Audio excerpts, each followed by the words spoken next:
The Switched Heir, a tale of destiny and deception.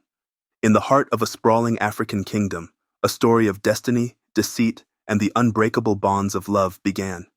This kingdom, ruled by the mighty and revered King Obadele and Queen Ifeoma, was a realm of traditions and power. There never had been two more obsessed with power than King Obadele and Queen Ifeoma, especially Queen Ifeoma. She was afraid of losing her position as queen because she had taken so long to get pregnant. Pressure was on her to produce an heir to the throne, or the king had threatened to replace her. She loved power and prestige too much to let that happen. The royal family had long awaited the birth of a male heir, a future king to carry on their legacy.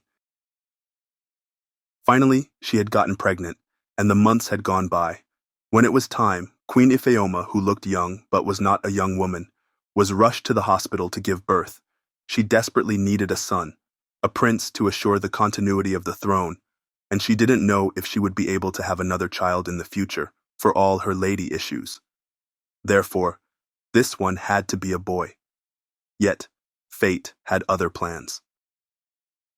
In a humble village at the edge of the kingdom, a commoner named Amina was also pregnant with her first child. Amina ended up going to the same hospital that Queen Ifeoma went to in order to deliver the heir to the kingdom. Amina wanted to have her baby at home with a midwife, but her sister was a nurse in training and insisted that Amina have her baby in the new hospital that was situated just outside of the village toward the town.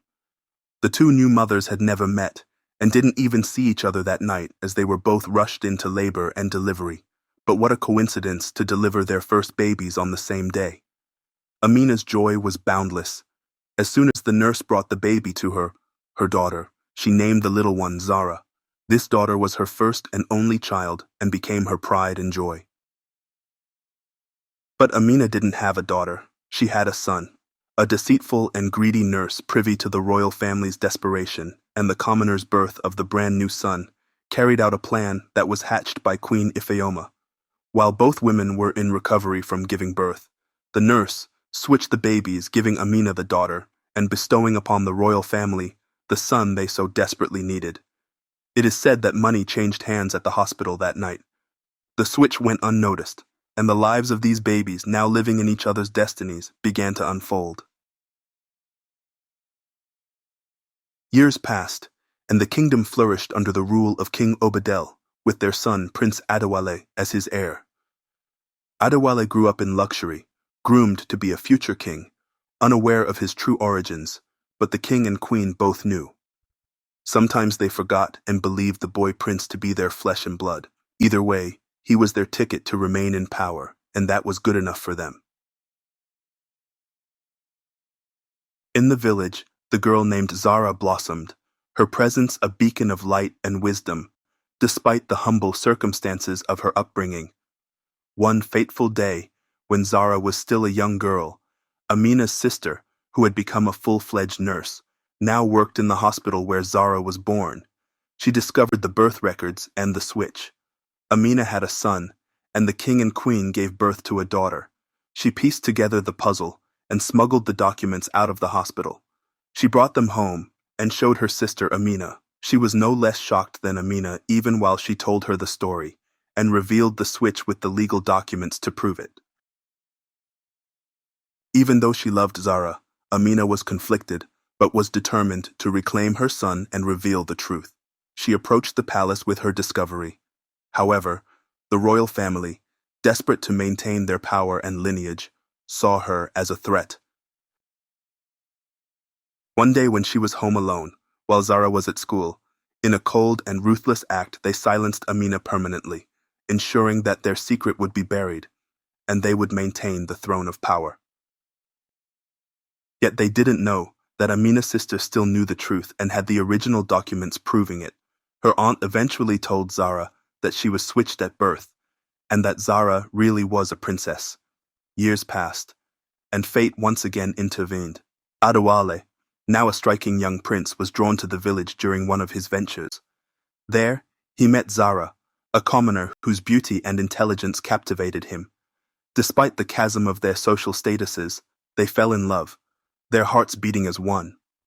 The prince was oblivious to the truth that bound them, and Zara pretended to not know the truth. Zara, whose aunt had told her the truth of their origins, had secretly devised a plan of revenge against her real parents, the king and queen, whom she hated, not for giving birth to her, but for killing the only woman she had known as her mother, the woman she loved so much. Now, Zara has met the man who lived the comfortable life of privilege that she should have had. But she couldn't hate him or resent him. She fell in love with him. As their love deepened, Adewale, still unaware of his true lineage, was confident in his identity as the prince, and the heir apparent. He promised Zara a life of comfort and ease in the palace if she would marry him. The day came when he proposed to Zara, dreaming of a future together. Torn between love and the burden of truth, Zara faced an agonizing decision. She could not bear to see Adewale live a lie, nor could she ignore the injustices that had shaped their lives. On the eve of their engagement announcement, Zara revealed the truth to Adewale. At first he yelled and told her she was lying, but then she said, "How do I know that our birthdays are on the same day? I even know what time you were born." Adewale got quiet and began to listen. "I never have told you my birthday. You didn't have to. It is the same day and hour as my own. We were switched in the hospital." Shocked and disbelieving, he grappled with the reality as Zara promised to show him the birth records which her aunt had kept hidden in her own house all these years.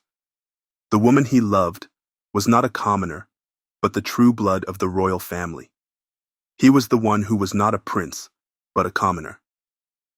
Adewale was glad of a comfortable upbringing, but so sad never to have met the woman that Zara spoke so well of, so often.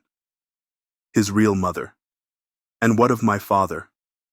"I mean your father?" Zara teared up and said, "He left when my mother had a daughter and not a son. I have never met him and do not even know his name." Adewale was so sad for her for not knowing or having grown up with a father. Then he was sad for himself, because he never knew his real mother or father.